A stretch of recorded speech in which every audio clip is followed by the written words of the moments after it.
সবাই তো খুশি চায়, আর আমি প্রতিটি খুশিতে শুধু তোমাকে চাই, বুঝলা জান?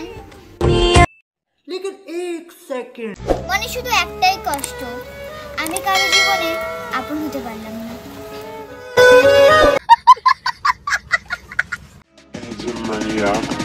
A jest pod Olimburgą, fontanczyk z czarnym delfinem i w żyźni hello guys, আসসালামু আলাইকুম। আজকে আমরা কথা বলবো একজন টিকটক বানানিকে নিয়ে। হ্যাঁ, সে পিসি হওয়ার পরে টিকটকে এসে এমন ভাবে কথা বলবো মনে হবে বড় কোনো একজন টিকটক করতেছে। হ্যাঁ, তো তোমরা তার ভিডিও তো দেখে গেলে, প্রথমে তো সাইডের ভিডিও, সরি হাসির ভিডিও, এরপরে সাইড ভিডিও, এভাবে সে ভিডিও বানায় আমাদের বোকাচোদা বানায় আসতেছে এই পর্যন্ত, এবং আমরাও তার সাথে প্রতিবন্ধীদের মতো পা দিয়ে যাচ্ছি। আমার মতে টিকটক প্ল্যাটফর্মটাই হলো এমন যে সবাইকে প্রতিবন্ধী বানিয়ে ছেড়ে দেয়। তো দাঁড়াও, এর আরেকটি ভিডিও তোমাদের দেখাই।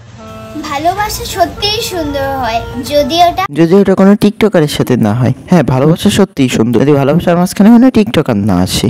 অসম্ভব যখন তুমি, তখন অসম্ভব ভালোবাসি আমি, বুঝলা জান?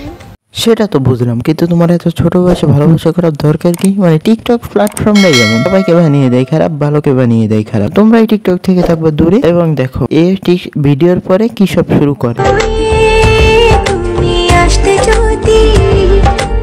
এর মুখে কি কুত্তায় মুতেতেছে? মানে ভিডিও বানানোর জন্য মুখ কিরকম করে ভাই?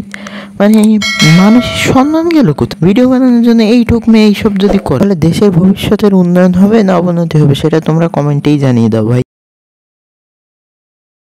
ये माल क्या होता है? টিকটকে অশ্লীলতা দিয়ে গেছে ভরে, টিকটকের সৎ মানুষগুলো গেছে মরে। তো তোমরা এই ভিডিও দেখে কি বা বুঝতে পাও, কি বা শিক্ষা নাও? তো আমার মতে এইসব ভিডিও দেখা বাদ দাও।